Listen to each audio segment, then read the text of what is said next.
Bem-vindos, holders, ao canal Trilha do Holder. O tema de hoje é Bitcoin e Buy and Hold. Como fazer o holder com a moeda virtual Bitcoin e por que fazer. Certo? Para entendermos o que é o Bitcoin, eu vou traçar algumas ideias aqui gerais, termos noções. Não vou explicar a fundo, mas é mais uma visão do básico e como operar na visão de investidor, como investir na visão de investidor e qual método usar baseado no buy and hold e qual a tática. Bem, bitcoins significa moeda virtual. Bit é a menor unidade de binária, de 0 e 1, e coin significa moeda. Então ela é uma moeda virtual. E vou passar alguns conceitos aqui importantes. Primeiro você tem que ter uma visão geral do conceito de moeda. Aqui o crédito do material a esta empresa. Voltando ao conceito de moeda, que é meio de troca, ou seja, é o intermediário entre mercadorias, a moeda. E a moeda é uma unidade de conta, é um referencial de troca, instrumento de cotação. Por exemplo, você vai dizer quanto custa uma banana ou uma laranja. Você vai usar a moeda reais, custa R$1, R$2 o quilo. Então, a moeda é a unidade de conta. No meio de troca, você vai me pagar R$2 e eu vou te entregar 1 quilo de banana, por exemplo. E a reserva de valor é o poder de compra no tempo, medição da riqueza. Ou seja, todos os seus bens podem ser convertidos em moeda. Então, a moeda ela serve como base para medir a riqueza. E outra característica é ativo ao portador. É dono aquele que possui as moedas, que possui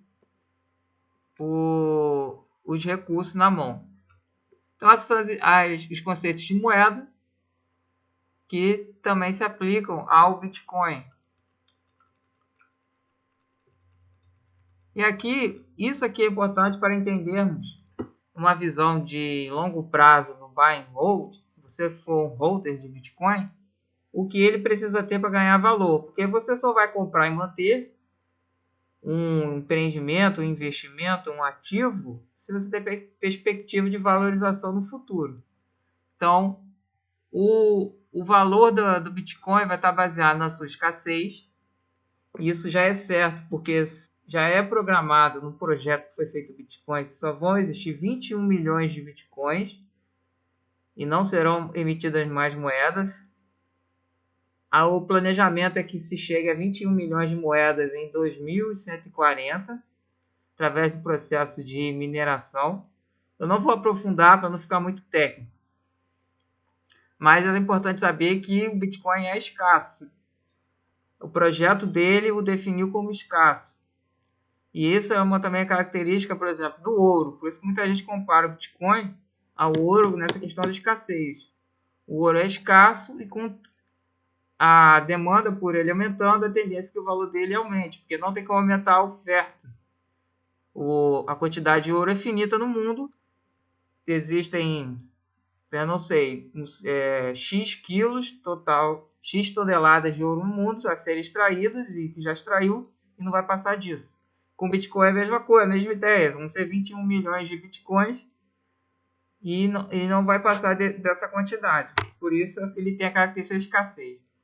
A estabilidade e controle seria garantido pela blockchain, a tecnologia base do Bitcoin.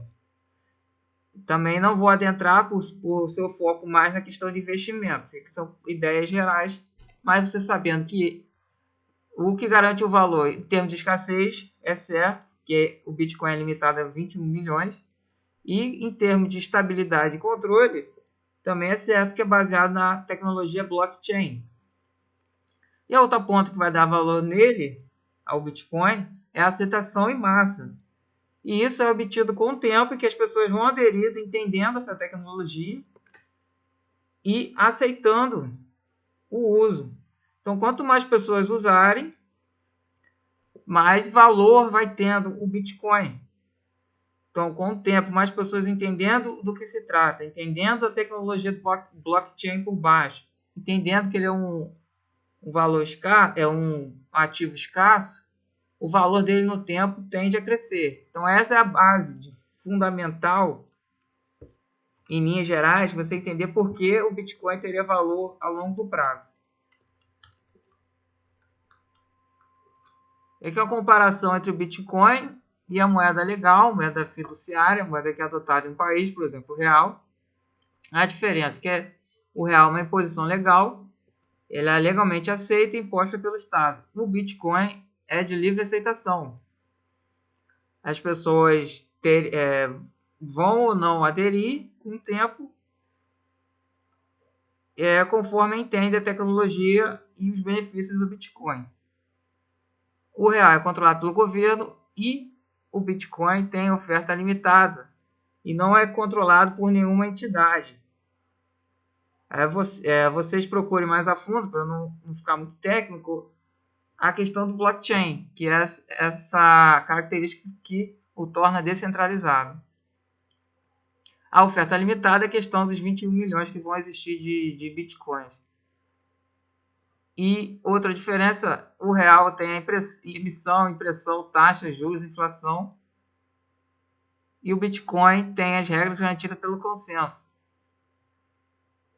E aqui no caso, até em teoria, o Bitcoin não vai sofrer inflação, que é uma das características das vantagens positivas do Bitcoin em frente às outras moedas. Que as outras moedas são controladas pelo governo. Os governos não têm o lastro em ouro desde 1964 ou 65, salvo engano. Então, eles podem emitir moedas conforme a sua política, seu planejamento, mas isso pode ocasionar a inflação.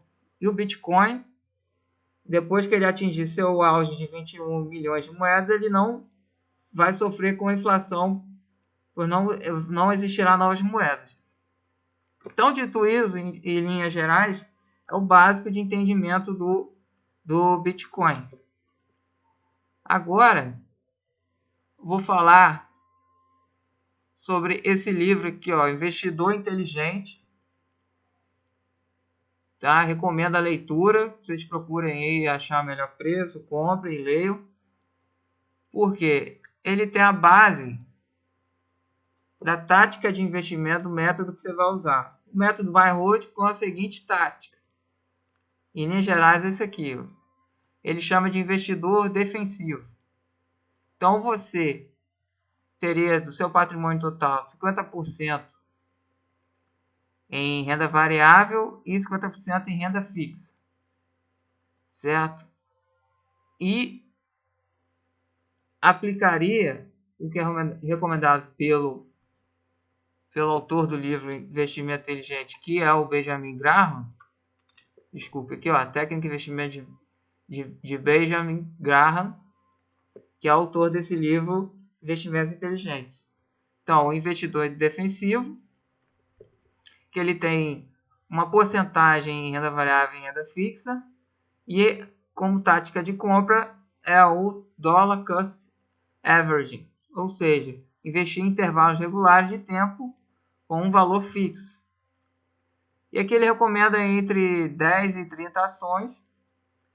Então, com base nisso, você pode estudar e chegar à sua própria conclusão. Mas, por exemplo, se eu quero investir em Bitcoin, se eu vou investir 50% em renda variável e eu vou ter 10 ativos, colocar no máximo 5% do meu patrimônio em Bitcoins ou menos. Aí vai do seu... Isso aqui é uma sugestão. Esse vídeo não é uma sugestão de estudo e esse vídeo não é uma recomendação de compra ou venda. É um estudo pessoal sobre algumas observações e entendimentos. Então, assim, seria um uma sugestão de estudo, você colocar 5% da sua carteira ou menos, conforme você vai estudando Bitcoin. Lembre-se, estude o Bitcoin para entender os seus fundamentos, além daquela linha geral, e você mesmo, por si mesmo, entender se vale ou não a pena investir em Bitcoin. Então, existe aqui uma calculadora de como seria aplicar mensalmente, ela está em inglês aqui, ó, nesse site aqui, ó, desse ABTC, mas quanto seria aplicar mensalmente, que aqui está em dólar, mas vale, a porcentagem vale, se você for converter, por exemplo, poderia ser $50, que você faz a conversão, vamos supor $10, né? Hoje seria R$50, 50, R$60, mas desde 9 anos atrás, e a pessoa aportando mensalmente. Então, a cada mês ela aportasse $10 e ela teria aportado $1.080 e teria hoje um lucro de um total de $297.161. Ou seja, ela teve um ganho aqui de 27.414,97%. Então, a ideia aqui é mostrar que os aportes regulares podem ter um resultado expressivo, de acordo com o ativo, né? Mas isso aqui é baseado no passado. A rentabilidade dele passado não garante a rentabilidade futura. Então, você tem que estudar o ativo e, conforme no seu consenso, no seu estudo, avaliar se ele tem expectativa de valorização ou não. Então, estude os fundamentos do Bitcoin e uma sugestão de estudo, se você for aplicar a técnica do holder no Bitcoin, é usar as compras regulares com valores fixos, porque assim você consegue um bom retorno e não fica refém da volatilidade no tempo. Então, o vídeo de hoje foi essa sugestão. Explorem aí essa ferramenta, é só entrar nesse site aqui, explorem essa ferramenta, vejam outras configurações e tirem suas conclusões por si mesmo. Lembrando que isso aqui é uma simulação com o passado. Isso não quer dizer que se você começar hoje aqui, daqui a 9 anos, você vai ter essa rentabilidade. Não. Isso aqui é uma simulação com o passado. Então, você tem que estudar o ativo e ver se ele tem potencial de valorizar de hoje em diante. Se tiver, conforme os seus fundamentos, você estudando os fundamentos do ativo, do Bitcoin no caso, você chega à sua própria conclusão e se vale a pena ou não investir. Se vale a pena, uma sugestão é você estudar esse método do aporte regular em valor fixo para você fazer um preço médio. Então, holders, acione o sininho, se inscreva, curta, compartilhe, comente e até a próxima. Muito obrigado.